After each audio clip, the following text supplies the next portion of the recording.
मित्रांनो नमस्कार. आज तुमच्यासारखे टी शर्ट घालून आलो आहे. आज आपण MPSC राज्यसेवा या तयारीची जी आपली सिरीज सुरू आहे, या सिरीजमध्ये राज्यसेवेतलं यश किंवा अपयश ही आपण पुस्तकं कोणती वापरतो, आपण कोणाकडनं मार्गदर्शन घेतो, आपण अभ्यास कुठे करतो, यासोबतच आपली अभ्यासाची पद्धती कशी आहे यावर खूप जास्त अवलंबून असतं. या अभ्यासाच्या पद्धतीमधले दोन अत्यंत महत्त्वाचे पिलर आहे मित्रांनो. एक म्हणजे MPSCचा सिलेबस आणि दुसरं म्हणजे MPSCने या अगोदर घेतलेले पेपर. सिलेबसमध्ये आपल्याला एक विषयाचं जजमेंट येतं की या विषयावर आपल्याला प्रश्न असणार आहेत, परंतु प्रिव्हियस इयर क्वेश्चन पेपर आपल्याला त्या विषयातील नेमके घटक आणि उपघटक कोणते आहेत याचं जजमेंट देतात. आणि म्हणून तयारीच्या या सिरीजला आपण आता राज्यसेवा 2024 म्हणजे महाराष्ट्र राजपत्रित नागरी सेवा गट अ आणि गट ब च्या पूर्वपरीक्षेच्या दृष्टिकोनातनं जे विद्यार्थी मित्र तयारीला असतील, म्हणजे उदाहरणार्थ नवीन विद्यार्थी आहेत किंवा जुने विद्यार्थी आहेत की ज्यांनी वर्षभर अभ्यास केला परंतु प्रिलिम्स निघालं नाही, मेन्स निघालं नाही, अशा सगळ्याच मित्रांना मला एक सांगायचं आहे की आपला जो काही अभ्यासाचा पॅटर्न किंवा स्ट्रॅटेजीने आपण जात असाल त्यामध्ये सिलेबसचं प्रॉपर ॲनालिसिस आणि PYQचं ॲनालिसिस या दोन गोष्टी आपल्याला ॲड करणं अनिवार्य आहे. आणि म्हणून आपल्या पुढच्या ज्या बॅचच्या सिरीज आपण चालू करतो आहे त्याची सुरुवात आपण मागच्या 5 वर्षाच्या पेपरचं ॲनालिसिसच्या माध्यमातून करतो आहे. आणि त्यानंतर आपला हा जो विषय आहे प्रत्येक, जसं आकार फाउंडेशन पुणे आणि नागपूर टीमच्या माध्यमातून विषयवार सब्जेक्टची सिरीज आहे. म्हणजे विद्यार्थी मित्रांना कंबाईन पण प्रिलिमची बॅच लावता येईल, प्री प्लस मेन्स पण लावता येईल आणि एखादा विषय जर एखाद्या विद्यार्थ्याला लावायचा आहे तर तो विषयसुद्धा लावता येईल. आज आपण सुरू करतो आहे MPSC राज्यसेवा 2022चा जो काय पेपर झालेला आहे महाराष्ट्र लोकसेवा आयोगाचा, त्याचे झालेले जे पेपर्स आहेत त्या पेपरचं व्यवस्थित विश्लेषण, कोणत्या घटकावर तो पेपर आला, कुठल्या घटकावर त्याचा विशेष भारांश देण्यात आला. ओके, यातले आपण मित्रांनो जे सब्जेक्ट वाईज सेशन आहेत ते सुरू केलेत. यामध्ये आत्ता आपले सध्या 3 विषय सुरू झालेत. मी राम वाघ, माझ्याकडे हिस्ट्री आहे तुमचं. यामध्ये हिस्ट्रीमध्ये म्हणजे तुम्ही UPSC प्रिलिम्स देत असाल, MPSC स्टेट सर्व्हिसेस देत असाल आणि कंबाईन देत असाल, या तीनही परीक्षांसाठी हिस्ट्रीचे सेशन्स आपले लाईव्ह प्लस रेकॉर्डेड असतील. दुसरं जयश्री मोहिते मॅडमचं पॉलिटीचं सेशन सुरू झालं आहे. तिसरं हर्षल चामोर्शीकर, खेमराज चामोर्शीकर सरांचं सायन्सचं लेक्चर सुरू झालं आहे. आणि वैभवी गावंडे मॅडमचं जॉग्रफीचं सेशन सुरू झालं आहे. याच्या पाठोपाठ बाकी विषय पण सुरू होतीलच मित्रांनो. या संदर्भात आपली जी रेग्युलर बॅच आहे लाईव्ह प्लस रेकॉर्डेड ती 8 जानेवारी 2024 पासून सुरू होत आहे.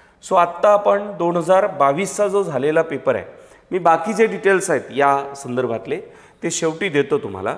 ओके सॉरी, किंवा हे खाली कॉन्टॅक्ट नंबर आहेत, संस्थेची वेबसाईट आहे, त्यावर पण आपण डिटेल्स घेऊ शकता. मित्रांनो 2022चा जो पेपर आहे तो व्यवस्थित आपल्याला समजून घ्यायचा आहे, जेणेकरून हिस्ट्री असा विषय मित्रांनो, या विषयाची तयारी आपण जर प्रिलिम्समधले जे स्कोरिंग सब्जेक्ट्स आहेत त्याची जर विभागणी केली आणि 8 आपण टॉपिक प्रामुख्यानं पकडू, करंटपासून सगळ्यांचं, म्हणजे तसे 7च सेक्शन आहेत, तर त्यातले जर 4 सेक्शन, अर्धे सेक्शन जर आपण पकडले तर त्यातला स्कोरिंग सब्जेक्टमध्ये हिस्ट्री हा टॉपिक येऊ शकतो. आणि यामध्ये विशेष असं करंट अफेअर्स असत नाही, झालेल्या घटनांचाच अभ्यास असतो. आणि म्हणून हा एक स्टॅटिक विषय आहे, न बदलणारा विषय आहे. याची व्यवस्थित जर तयारी केली तर यामध्ये विस्मरण शक्यतो होत नाही. मित्रांनो, ॲनालिसिसकडे जाण्याआधी आपण हे बघून घेऊ की जे 15 प्रश्न आयोगाने विचारलेले होते ते नेमके कशावर होते. टोटल प्रश्नांची संख्या 2022च्या पेपरमध्ये 15 होती. 15 पैकी 2 प्रश्न आयोगाने कॅन्सल केले. एक विठ्ठलरामजी शिंदे यांच्या संदर्भातला होता की त्यांना कोणता पुरस्कार बडोदा सरकार यांनी दिला, 95 नंबरचा ग्रुप Aचा पेपर आपण पाहतोय. आज आता ग्रुप Aचा पेपर बघतोय. आणि दुसरा जो पेपर होता, दुसरा जो प्रश्न आयोगाने कॅन्सल केला तो होता राजर्षी शाहू महाराज यांनी शाळेत न पाठवणाऱ्या, म्हणजे आपल्या पाल्याला म्हणजे मुलाला किंवा मुलीला शाळेत पाठवलं नाही तर महाराजांनी किती दंड आकारला होता. सो त्याबद्दल मी नंतर विस्तारानं बोलतो. तर हे 2 प्रश्न म्हणजे 13 प्रश्न, अर्थात जे प्रश्न कॅन्सल होतात त्याचे सगळ्यांना मार्क्स मिळतात किंवा कटतात. म्हणजे कमी झालेल्या समजा 2 कॅन्सल झाले तर मग 98 वर स्कोर लागतो. तर इथे 13 प्रश्नांपैकी जवळपास 11 प्रश्न असे होते की जे तयारी करणारा मुलगा आरामात सॉल्व करू शकत होता. म्हणजे स्ट्रॅटेजीमध्ये जे आपले 10+ सब्जेक्ट असतात त्यात हिस्ट्री राहू शकतो, फक्त याची प्रॉपर तयारी पाहिजे. सो याप्रमाणे आपण याची प्रामुख्यानं विभागणी केली मित्रांनो. तशी विभागणी 3च विभागात होते. एक आधुनिक भारताचा इतिहास, दुसरं आता याच्यातच असतं महाराष्ट्राचा इतिहास, बरोबर मित्रांनो. त्यानंतर मध्ययुगीन भारताचा इतिहास आणि प्राचीन भारताचा इतिहास. आता हे मध्ययुगीन आणि प्राचीन यावर प्रश्न येणं सुरू झालंय. जवळपास 4 प्रश्न मध्ययुगीन, 2 प्रश्न मध्य, यावरही आपल्याला आता लक्ष फोकस करणं आवश्यक. इथे 1-1 मार्कांची गोळाबेरीज आहे. ओके. सो आता लक्षात घ्या, युरोपियनांचं आगमन ते 1857 यावर 2 प्रश्न आलेत. आधुनिक भारताचा इतिहास, आधुनिक भारत म्हणजे जिथे शिक्षण सुरू झालं, आधुनिक म्हणेल मी. त्यानंतर पत्रकारिता प्रामुख्यानं सुरू झाली, त्याच्या आधीच सुरू झालेली होती पण निर्भीडपणे सुरू झाली, ज्याला आपण संसदीय लोकशाहीची शासन व्यवस्थेची फ्रेम आपल्या देशात आली पूर्णतः. आधुनिक भारत म्हणजे असं ठरवता येत नाही आपल्याला की आजची रात्र संपली आणि उद्याचा उजेड झाला म्हणजे आधुनिक भारत सुरू झाला. नाही, ती एक निरंतर चालणाऱ्या कालखंडाची प्रक्रिया आहे. ओके. सो प्रामुख्यानं आपण असं समजू 1858 ते 1947 एक प्रश्न आलाय. क्रांतिकारी ज्या संघटना आहेत विविध, तर त्याच्यामध्ये HSRA हिंदुस्तान सोशलिस्ट रिपब्लिकन असोसिएशनवर एक प्रश्न गेलाय, चंद्रशेखर आझाद यांची संघटना. समाज सुधारणा यावर प्रामुख्यानं प्रत्येक पेपरमध्ये साधारणतः 4 ते 5 प्रश्न येतात. याही पेपरमध्ये 5 प्रश्न आलेत. स्वातंत्र्योत्तर भारत, इंडिया सिन्स इंडिपेंडंट किंवा आफ्टर इंडिपेंडन्स म्हणा तुम्ही, यावर स्वातंत्र्योत्तर भारतावर 2 प्रश्न आलेत. म्हणजे याकडे बरेचदा आपलं लक्ष नसतं. मध्ययुगीन भारतावर 2 प्रश्न आलेत आणि प्राचीन भारतावर 2 प्रश्न आलेत. सो या पेपरचं ॲनालिसिस करताना आपल्याला हे लक्षात घ्यावं लागेल की ह्या ज्या महत्त्वाच्या घटना आहेत, पेपरचा कल कोणीकडे चालला आहे. जनरली काय की ज्या पुस्तकांमध्ये दिलेल्या घटनावर आहेत त्यावर आपला जास्त फोकस आहे.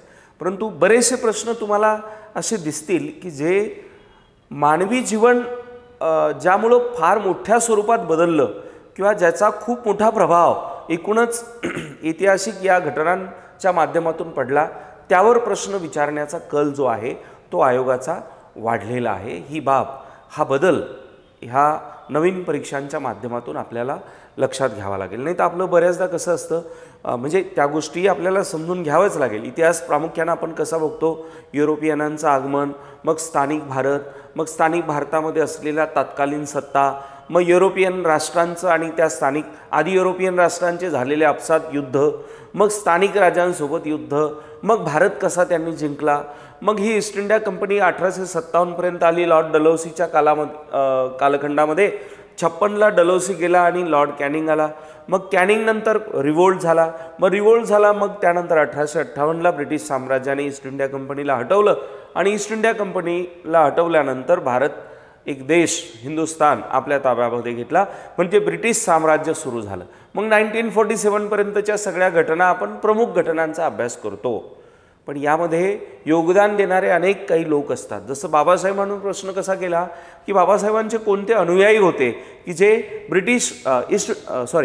इंडियन नॅशनल काँग्रेसमध्ये सहभागी झाले. म्हणजे असे लोक की ज्यांचं योगदान आहे परंतु ते दुर्लक्षित झालं, त्यावर सुद्धा आता आयोग प्रश्न विचारायला लागलेला आहे. सो आपल्याला अभ्यास करताना खूप ठळक गोष्टीच लक्षात ठेवायची सवय लागलेली आहे. आता त्यामध्ये प्रत्येक गोष्टीचं महत्त्व आहे हे लक्षात घेऊन आपल्याला अभ्यास करावा लागेल, म्हणून हे ॲनालिसिस आपल्यापुढे ठेवलं. सो हा राज्यसेवा 2022चा पेपर आहे मित्रांनो, जो 21 ऑगस्ट 2022ला झालेली परीक्षा. ग्रुप एचं ॲनालिसिस करतोय आपण. पहिला प्रश्न आपल्यापुढे आहे, राष्ट्रीय पातळीवर ऑल इंडिया स्टेट पीपल्स काँग्रेसची स्थापना होण्यापूर्वी, त्याच्या अगोदर कोल्हापुरात जनतेची गाऱ्हाणी मांडण्यासाठी खालीलपैकी कोणती संघटना कार्यरत होती. आता राष्ट्रीय पातळीवर all India state people Congress establish होण्याच्या अगोदर कोल्हापूर संस्थानात, आता ऑल इंडिया जी काँग्रेस आहे ती कधी इस्टॅब्लिश झाली? 1885ला म्हणू का आपण, तर राष्ट्रीय सभा स्थापन झाली आहे, बरोबर आहे. 1885ला राष्ट्रीय सभा स्थापन झाली आहे. मग आता कोल्हापुरामध्ये हे जे काही मोमेंट आहेत ह्या ज्या सुरू झाल्यात ह्या मुख्यतः राजर्षी शाहू महाराज, म्हणजे ज्यांच्याबद्दल असं म्हटलं जातं की yes he was a king but he was a democratic king, म्हणजे त्याला लोकशाहीचा राजा असं राजर्षी शाहू महाराजांना माधवराव बागल त्यांना त्याबद्दल तसं म्हणतात. कारण त्याचं महाराजांचं कार्यच तसं होतं की जे काही राजवैभव आहे ते माझ्या सुखासाठी नाही आहे, तर ते जनतेच्या कल्याणासाठी आहे. सो ही बाब महाराजांनी प्रामुख्याने आपल्या कृतीतून जी आहे ती पुढे ठेवली आहे लोकांच्या. सो याचं जे उत्तर आहे मित्रांनो ते लोकसभा आहे. तर आता आपला जनरली उत्तर देताना म्हणजे ज्यांनी संभाव्य उत्तर दिले ते परोपकारिणी सभेचं उत्तर दिलं असेल, कारण सार्वजनिक सत्यधर्म आणि त्याचा परोपकाराचा संदर्भ त्यात आलेले उल्लेख अशाने तो दिला असेल, पण उत्तर त्याचं लोकसभा आहे. लोकांची एक सभा असेल की ज्यातून गाऱ्हाणी ऐकले जातील, ओके, आणि ती मांडल्यापैकी ही संघटना जी होती ती कार्यरत होती. सो हा कोणाचा कोल्हापूर म्हणजे खरं म्हणजे आता आणखी थोडंसं मागं तुम्हाला घेऊन जातो. राजर्षी शाहू महाराजांचं हे जे संस्थान आहे ना, हे संस्थान म्हणजे हिंदुस्थानातला तो प्रदेश ज्या प्रदेशामध्ये हिंदवी स्वराज्य स्थापन केलं वंदनीय छत्रपती शिवाजी महाराजांनी. महाराजांचा जो जन्म आहे तो 19 फेब्रुवारी 1630चा, बरोबर आहे. महाराजांचा जो मृत्यू आहे तो 1680ला झाला. 1680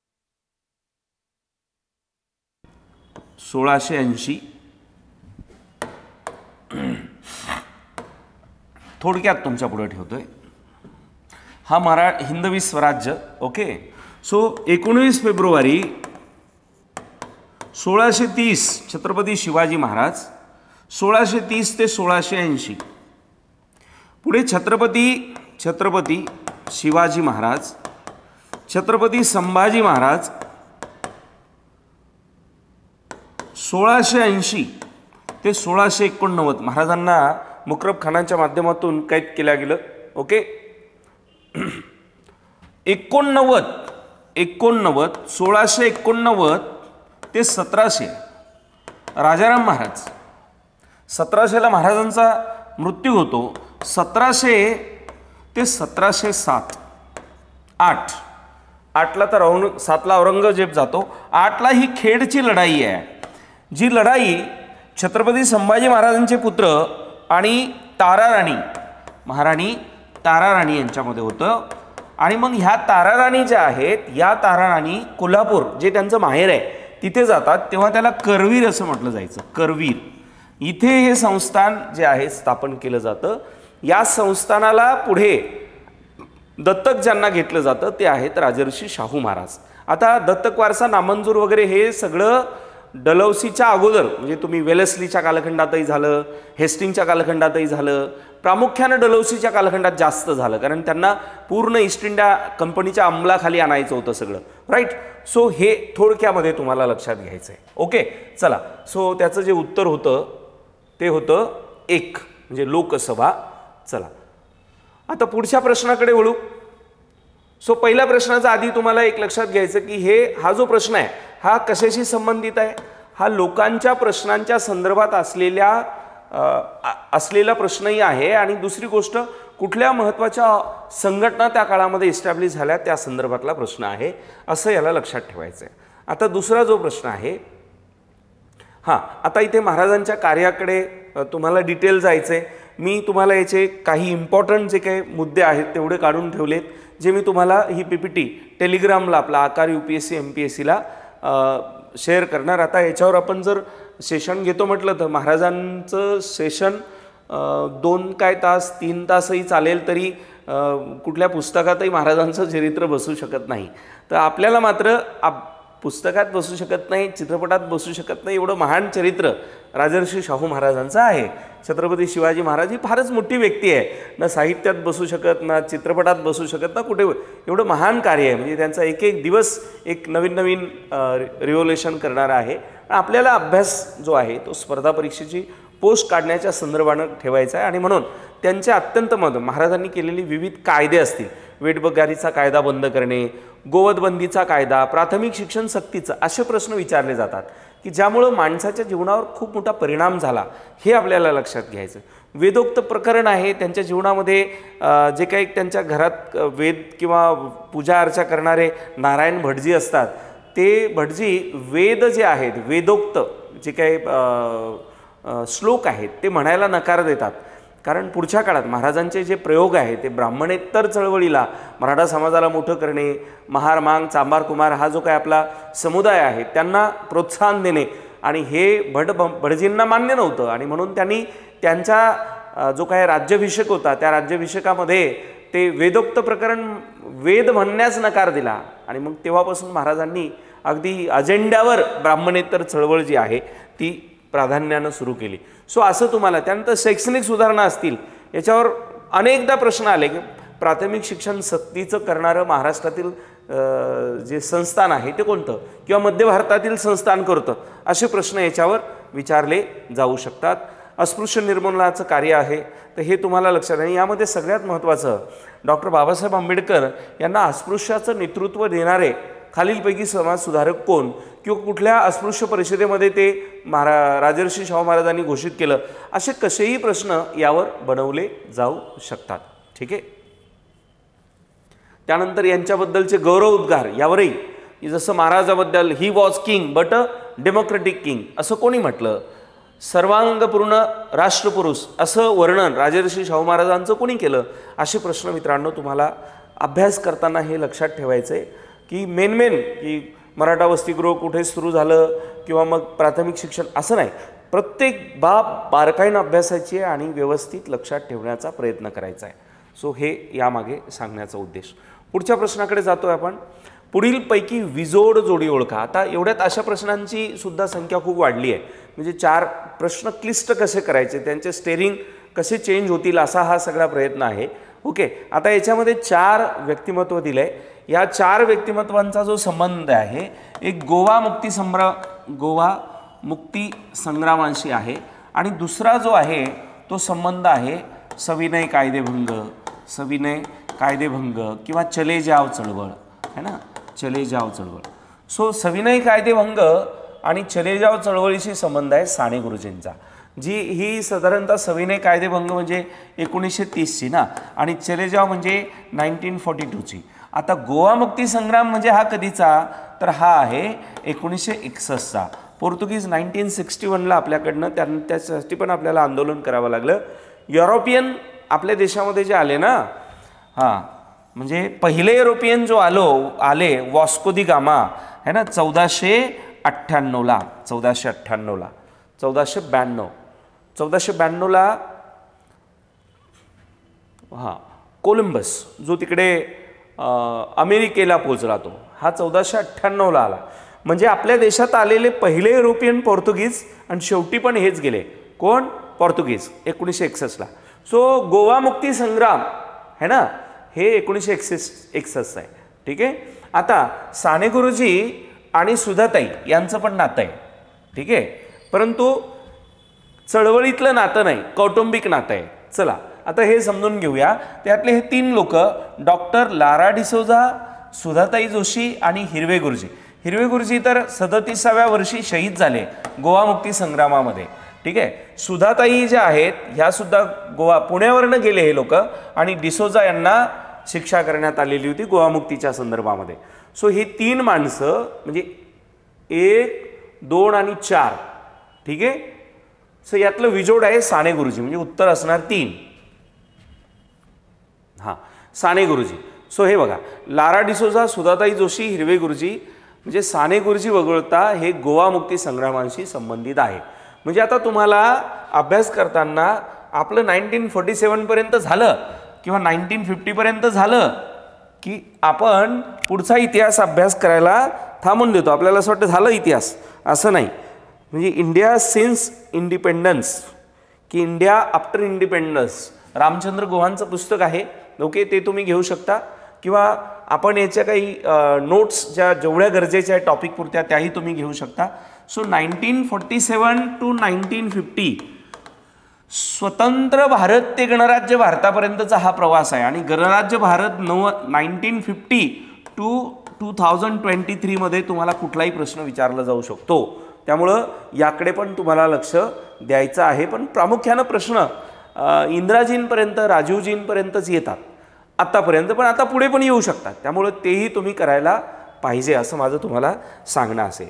ओके, सो हे बाकीचं एक्सप्लेनेशन तुम्हाला इथे आहे.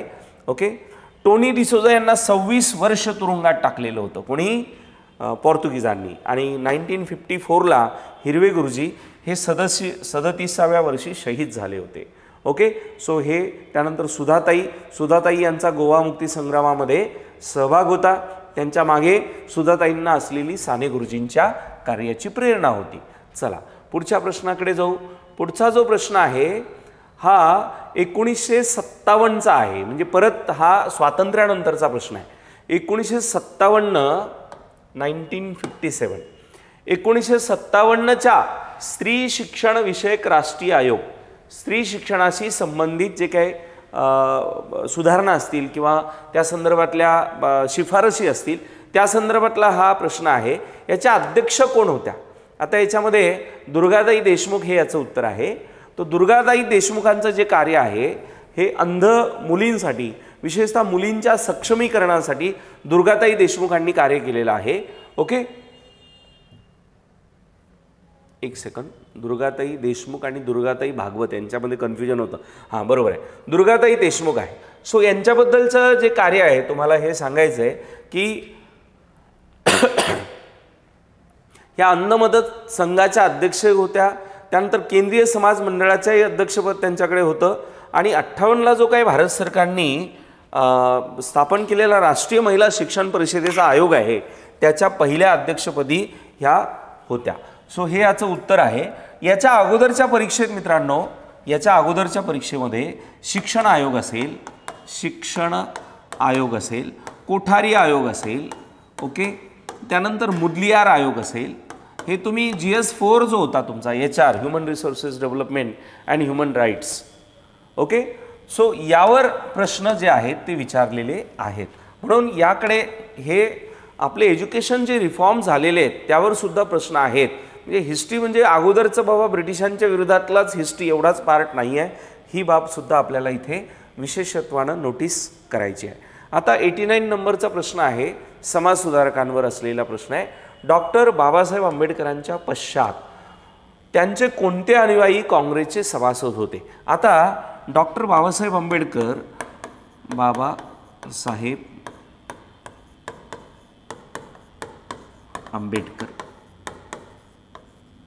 ठीक आहे.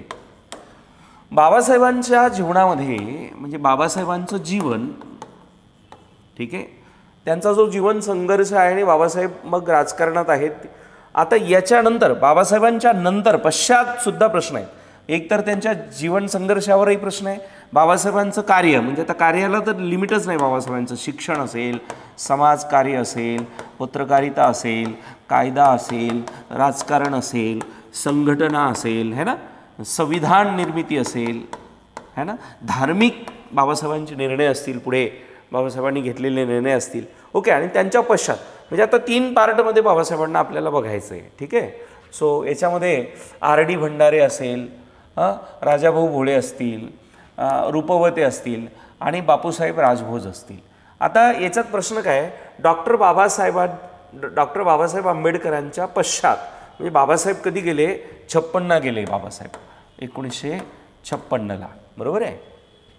हां, त्यांचे कोणते अनुयायी काँग्रेसचे सभासद झाले? काँग्रेस म्हणजे इंडियन नॅशनल काँग्रेस, राष्ट्रीय सभा. ठीक आहे. हां, आता याच्यामध्ये हे 3 सदस्य आहेत. जे RD भंडारे जे आहेत, RD भंडारे हे राष्ट्रीय काँग्रेस पक्षाचे सदस्य होते. ते 2दा लोकसभेवर गेले. Okay. Dadasaheb Rupwate schedule caste federation आणि त्यानंतर ऑल इंडिया राष्ट्रीय काँग्रेसचे सदस्य झाले आणि ते बाबासाहेबांचे अनुयायी होते.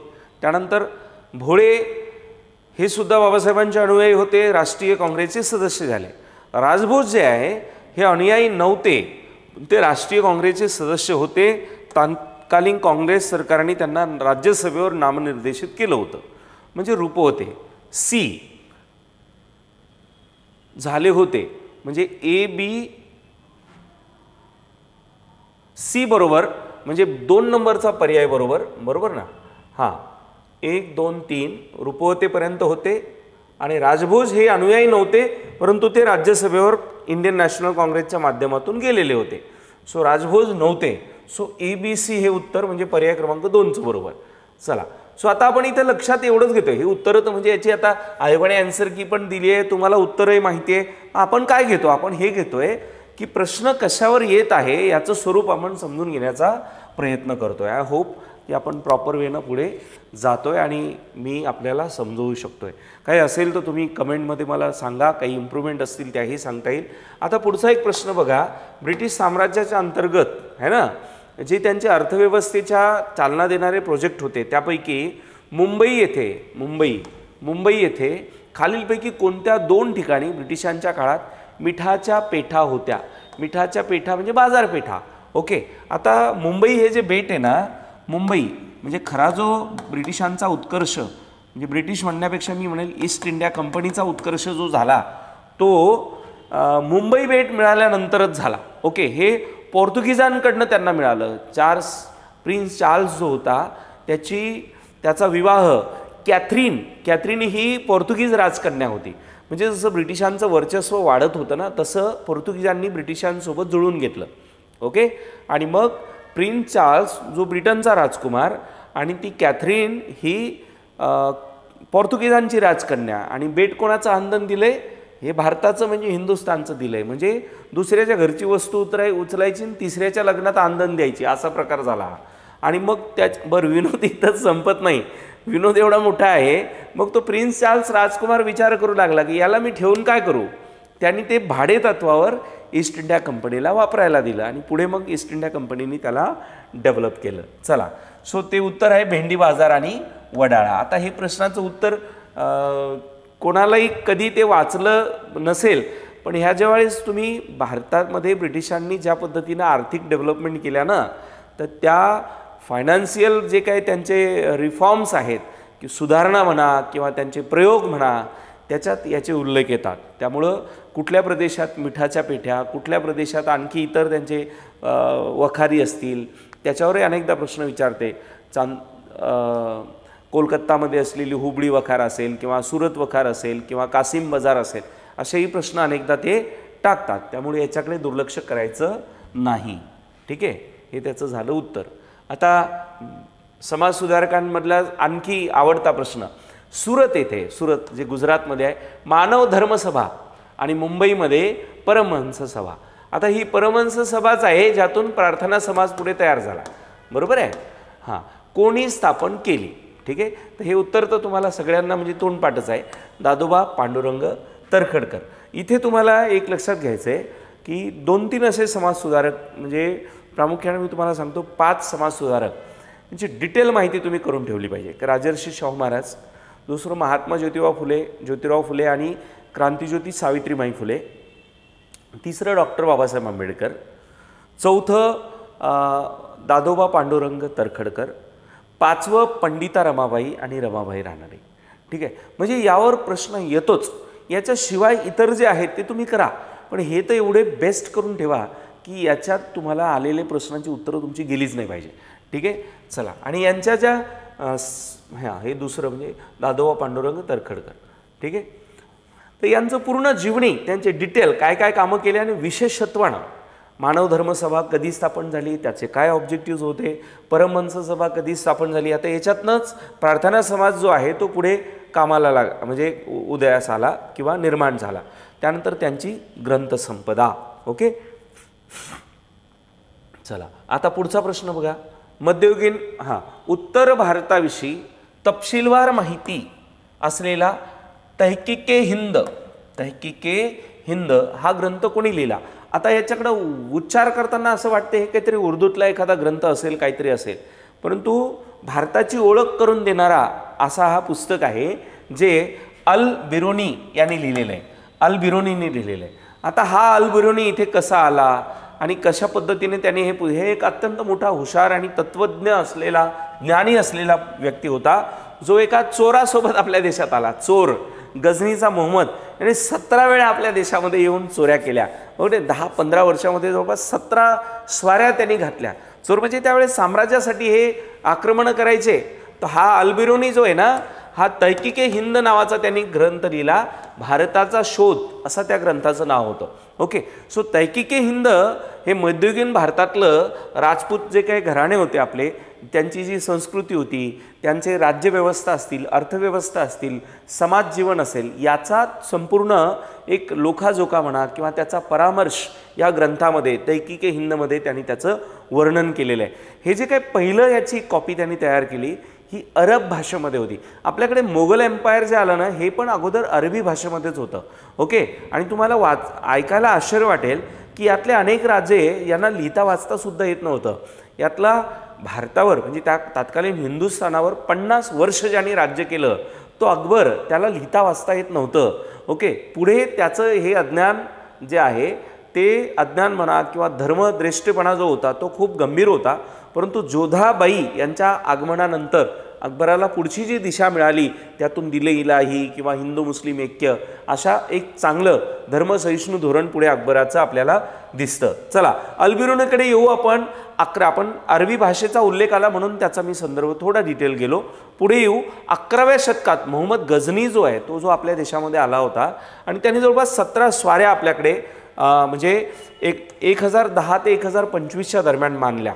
त्या पहिल्या स्वारीमध्ये हा अल्बिरुनी आपल्याकडे आलेला होता आणि त्यांनी त्याला आधुनिक भूविज्ञानाचं किंवा मानववंशशास्त्रज्ञ म्हणून सुद्धा, आधुनिक भूविज्ञानाचं जनक आणि मानववंशशास्त्रज्ञ म्हणून सुद्धा ओळखलं जातं. त्याला पर्शियन, अरबी, संस्कृत, ग्रीक, हिब्रू, सिरियन इत्यादी भाषांचं सुद्धा ज्ञान होतं. चला 93 नंबरचा प्रश्न आहे मित्रांनो. चला सो एक मिनटं, या प्रश्नाचं एक बाब आपल्याला लक्षात घ्यायचे की मध्ययुगातलं तुम्हाला, प्राचीन युगातलं, मध्य भारतातलं तुम्हाला काय अभ्यासायचं आहे. म्हणजे तुम्हाला त्या काळातले वंशज आणि ते सगळं नाही, तर त्याच्यात अत्यंत महत्त्वाच्या ज्या गोष्टी आहेत त्याच्यावर फोकस आहे, संस्कृतीवर फोकस आहे. काही प्रवासी आलेत, त्यांनी काही पुस्तकं लिहिली आहेत का, जे अत्यंत इम्पॉर्टंट आहे त्याच्यावर प्रश्न विचारले गेलेले आहेत. पुढे आपण जातोय. आता राजस्थानमध्ये मध्याश्म युगाची संस्कृती असणारे मोठे ठिकाण कोणते. आता हे संशोधनाअंतर्गत पुढे आलंय जे बागोर येथे आहे. तर हे 1 लाइनर क्वेश्चन आहेत, ज्यांनी हिस्ट्रीवर असे जे आर्कॉनॉलॉजिकल डिपार्टमेंट किंवा भूगर्भशास्त्राच्या संदर्भातले काही आर्टिकल्स येतात ते अवश्य वाचले पाहिजेत. ओके, मोहनजोदाडो असेल, इंडस सिव्हिलायझेशन, सिंधू संस्कृती असेल, हडप्पा असेल, या संदर्भातलं. सो हे आता याच्या पाषाण युग, मध्य पाषाण युग, नवपाषाण युग याच्यामध्ये मी फार डिटेल जायची गरज नाही आणि जातही नाही. ओके, चला. सो हे बागोर हे त्याचं उत्तर झालं. आता बघा, महाजनपदं जी 16 महाजनपदं होती ना, त्याचे आत्ताचे स्थान कुठे आहे, त्याचा राजा कोण आणि महाजनपदाचं नाव काय, याच्यावर अशा जोड्या नावाची प्रश्नांची आता संख्या वाढली आहे. सो इथे पण हे आलं.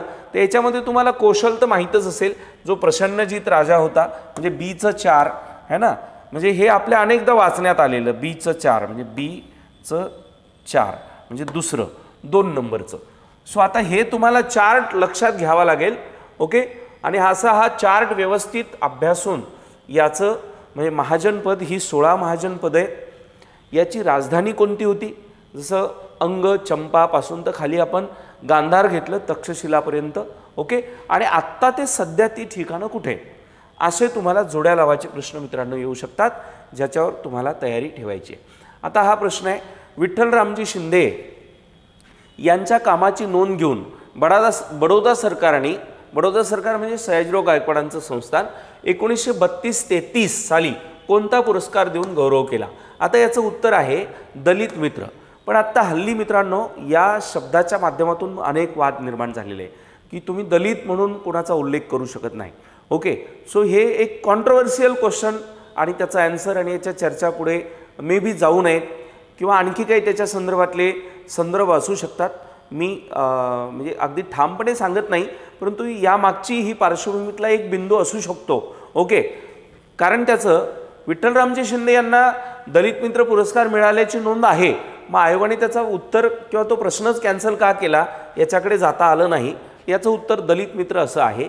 ओके, म्हणजे अस्पृश्य समाजासाठी ज्या पद्धतीनं बाबासाहेबांनी भूमिका घेतली आहे अगदी तशाच पद्धतीच्या भूमिकांमध्ये तुम्हाला विठ्ठलरामजी शिंदे यांचं कार्य दिसतंय. ओके, सो दलित मित्र या पुरस्काराने त्यांना सन्मानित करण्यात आलेलं होतं, हे त्याचं उत्तर. ओके, चला पुढे.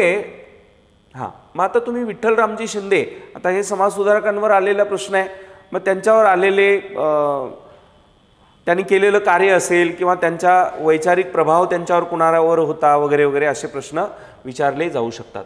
आता हा एक प्रश्न आहे, हाही कॅन्सल केला आयोगाने 96. हां, छत्रपती शाहू महाराज. आता छत्रपती तर ते होतेच, पण त्यांना राजर्षी असं म्हटलं जायचं. राजर्षी शाहू महाराज है ना. राजर्षी म्हणजे राजा कसा, तर ऋषीसारखा, ऋषी तुल्य राजा की जो त्याग करतोय, सेवेनी आपलं राज्य चालवतोय, समर्पणाने आपलं राज्य चालवतोय, जे वंचित उपेक्षित आहे त्यांच्या कल्याणासाठी काम करतोय. ओके, सो राजर्षी शाहू महाराजांनी शाळेत जर पोरांना नाही पाठवलं, म्हणजे एकतर मुलांना शाळेत पाठवण्यासाठी प्राथमिक शिक्षण सक्तीचं केलंय, मग बाहेरच्या पोरांना राहायला जागा नाही तर हॉस्टेल पण सुरू केलेत, मुलांसाठी पण केलेत, मुलींसाठी पण केलेत. ओके, आणि अशा स्थितीमध्ये महात्मा ज्योतिबा फुले यांच्या विचारांचा आणि कार्याचा प्रचंड प्रभाव राजर्षी शाहू महाराजांवर होता. आणि राजर्षी शाहू महाराजांचं त्याचं एक दुसरंही कारण आहे. राजर्षी शाहू महाराज हे राजवंशातले नव्हते, हे घाडगे, यशवंतराव घाडगेंचा पोरगा हा दत्तक म्हणून तिथे गेला. मग आता दत्तक म्हणून गेल्यानंतर काही लोक तिथे जाऊन म्हणजे ऐशो आरामाचं जीवनही जगू शकले असते जसा दुसरा बाजीराव जगला, परंतु महाराजांनी ते जे काही मिळालेलं आहे बाबा ते माझं तर नव्हतंच, ते मला तर दत्तक घेतल्या गेलं म्हणून मिळालं, तर ते आता मी लोकांसाठी वापरलं पाहिजे. कदाचित हा त्यामागचा हेतू असावा. एवढ्या महापुरुषांच्या विचारांच्या कक्षेपर्यंत आपल्याला तर जाता येणं शक्य नाही, परंतु त्यांच्या कार्यावरून तसं वाटतं. सो पालकांना प्रत्येक महिन्याला किती दंड, तर 2 रुपये असा तो दंड होता त्या काळातला, म्हणजे 1874 ते 80-90चा तो कालखंड आहे ना. सो तेव्हा 2 रुपये दंड म्हणजे खूप मोठी गोष्ट झाली ना. गोरगरीब जे काही आपल्या कुटुंबातला पालक आहे त्याला 2 रुपये भरावे लागणार. सो त्यानिमित्ताने तरी तो शाळेत आपल्या पोरांना पाठवेल, कारण महाराजांना माहिती होतं की हे समाज तोपर्यंत ह्या वर्णव्यवस्थेतून जातीव्यवस्थेतून बाहेर पडू शकत नाही. कर्मकांड देवधर्म याच्यात हे अडकून राहणार, यांची उन्नती प्रगती कधीच होऊ शकणार नाही. आणि म्हणून शिक्षण हाच त्याच्या मागे मार्ग आहे. महाराजांनी पुढे अस्पृश्यांनी बाबासाहेबांचं नेतृत्व स्वीकारावं असाही पुढच्या माणगाव परिषदेतलं महाराजांचं ते स्टेटमेंट होतं.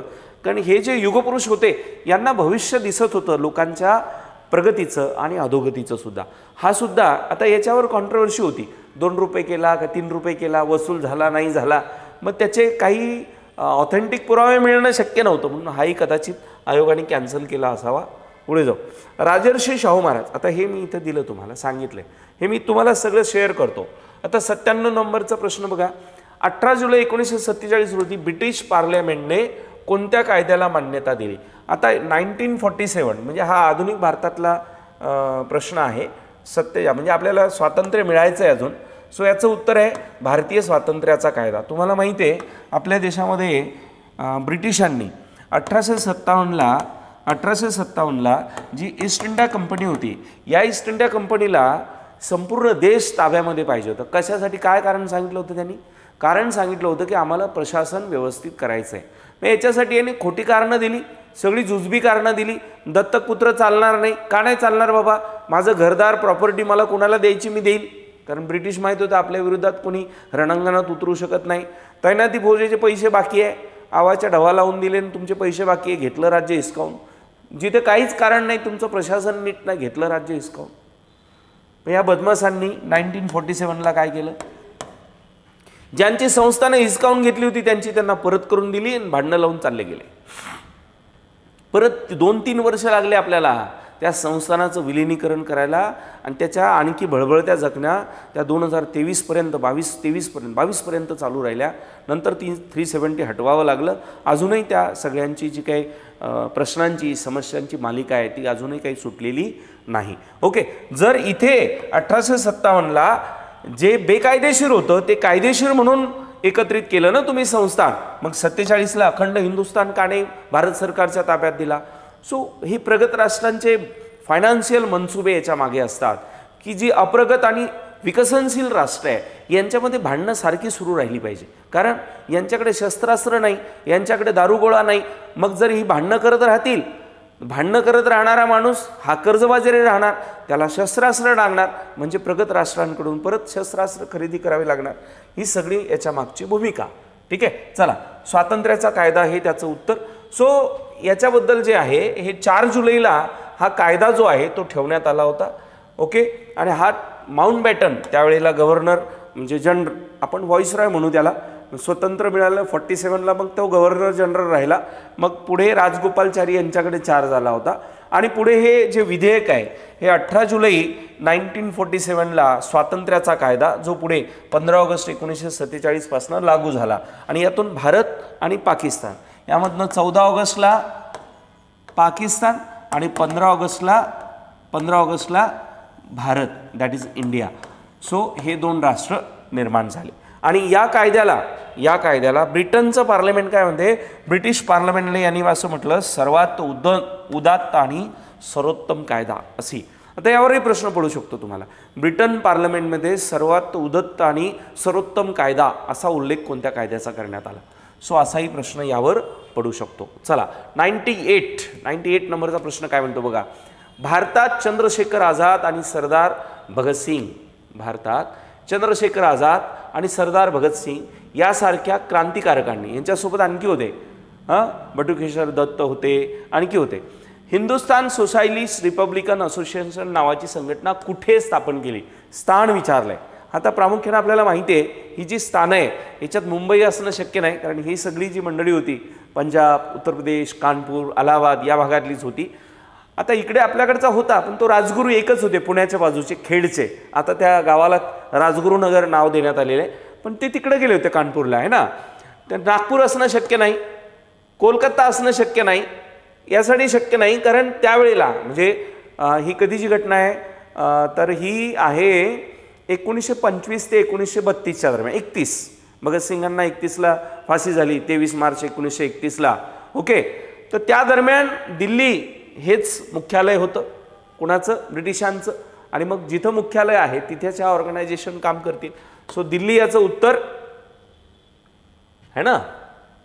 हां, 4. सो व्हॉट वॉज त्याचं काय ऑब्जेक्टिव्ह होतं, तर ब्रिटिशांचा साम्राज्यवाद त्यांना मान्य नव्हता आणि या ब्रिटिशांना त्यांच्या भाषेत उत्तर देणं हे त्यामागचं उद्देश होतं. हे एक अशा पद्धतीचं सशस्त्र दल होतं की ज्यांनी अन्याय करणाऱ्या अनेक ब्रिटिश अधिकाऱ्यांना त्यांची जागा दाखवली. त्याच्यामध्ये स्कॉट असेल, सँडर्स असतील, लाला लजपत रायांवर लाठीचार्ज करणारे.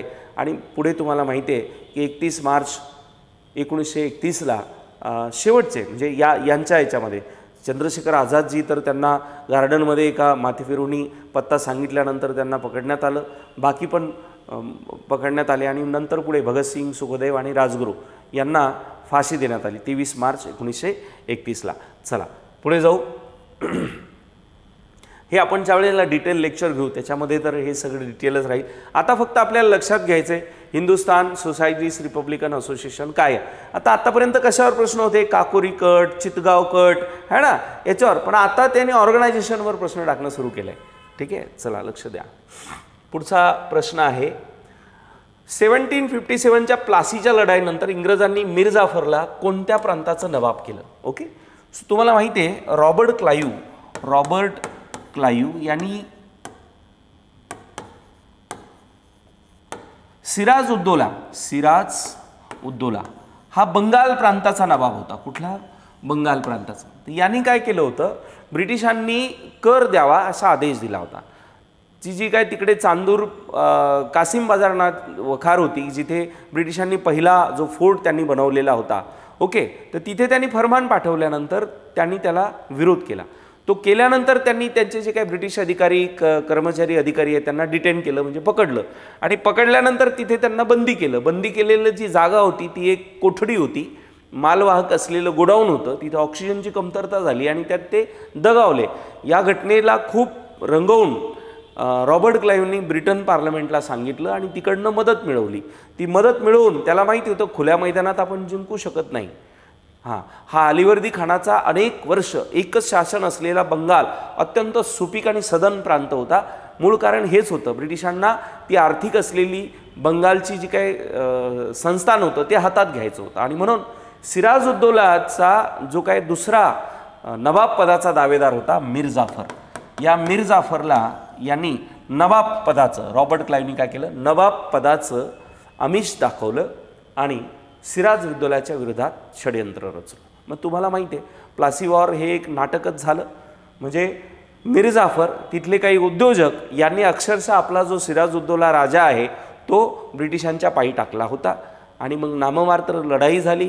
मीर जाफर ठरल्याप्रमाणे राजा बनला आणि मीर जाफरच्या माध्यमातून जे ब्रिटिशांना हवं होतं, पैसा असेल, प्रदेश असेल, दिवाणी अधिकार असतील, ते सगळे प्राप्त झाले. सो हा जो राजा होता हा म्हणजे सेटिंग केलं आहे ना, है ना, मॅच फिक्स केली, फिक्सिंग करून हा बंगाल प्रांताचा राजा झाला. कोण? मीर जाफर. जेव्हा लेक्चर असेल तेव्हा डिटेल लेक्चर घेऊ.